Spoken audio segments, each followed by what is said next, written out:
chemistry between the two of you. But this is the first time you've directed together, isn't it? So I wonder if you could talk about that. Kind of, is it? Am I wrong? We directed like a couple of commercials together, at least one, but a commercial like way back in the days. So how does the kind of the collaboration work with the two of you?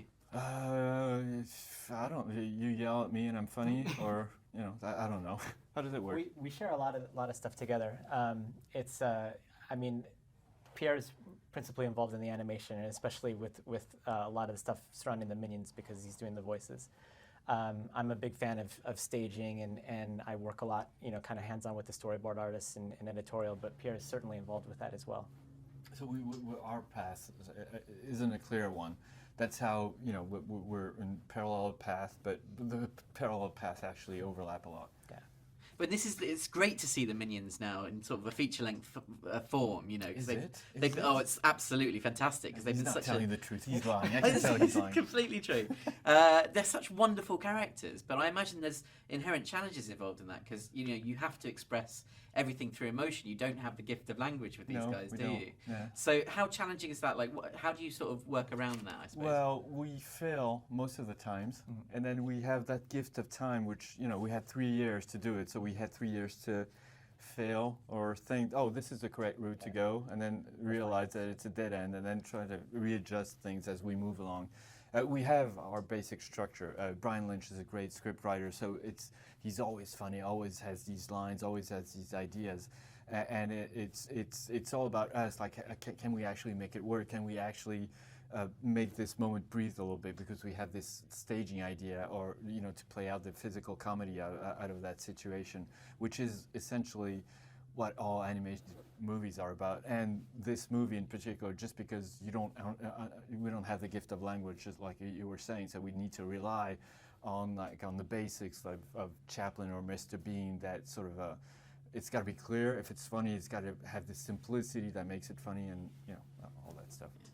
And are there kind of specific languages? Is there a specific language? Is there any kind of like truth behind the language of the Minions? Because there are some familiar phrases that we kind of come to learn over the course of the movie. There is a whole there is this book about that I've written like 20 years ago about this language, and this movie was just an occasion for me to put it out there in the world. Fantastic. No, it's totally not true.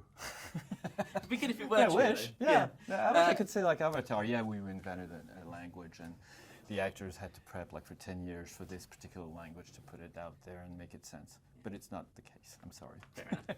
Well, talk to me about Scarlet Overkill, because she's such an incredible villain in the film and wonderfully voiced by Sandra Bullock. What was it about that character? I mean, how did that character kind of come into form, and what does Sandra kind of bring to it?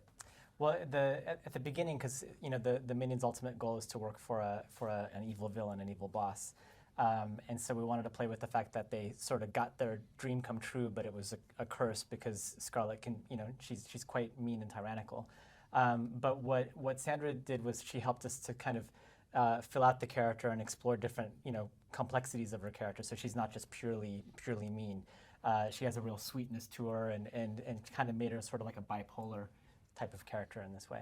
And when I was telling you about failure and having the gift of time, is that we failed the first couple of times to achieve that. That she was like first degree evil, and her character wasn't that good. And Sandra obviously felt it and voiced it out, and then we worked together with Brian, the scriptwriter, to make sense out of all this, to give her like a backstory, but not to have it like too much in front either. And so we sort of nourished that. Although her relationship also with Herb sort of came out of that. Like, she's this evil character, but the first time you see her, she seems quite nice. Yeah. She kicks ass, sure, but she's lovable. She seems like a good friend.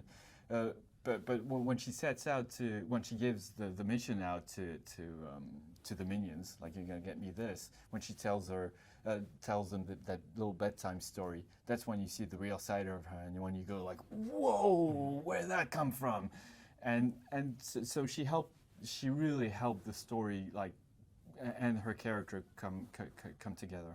It works so beautifully, and we have to say, what an incredible setting for the film. The 60s in London. I don't think it gets any better. What does this city offer? What does that time period offer in terms of creative palette for you guys? Well, I think the city by itself is such a great backdrop, for the characters. But also doing it in the 60s with the, sort of the production design of that era, the music that was happening at that time. It just sort of gives another character, in fact, to the story, I think. And plus, we really, really want to make fun of the English people. It's easy. There's plenty to No, make I'm fun of. kidding. No, we placed a couple of those in there, and plus the Brian had this great vision about like showing the Queen as a really, really cool person, and I hope it comes out that way, because she's really well done. Plus Jennifer Saunders it really voices her greatly. Yeah. I love Cool that way. scene where she kicks ass. Guys, thank you so much. It's No, a thank pleasure. you. Excellent. Thank you. Yes. Good to meet you. You Good to meet you too. And congratulations, I love it. Especially that sound. Oh, you're just saying.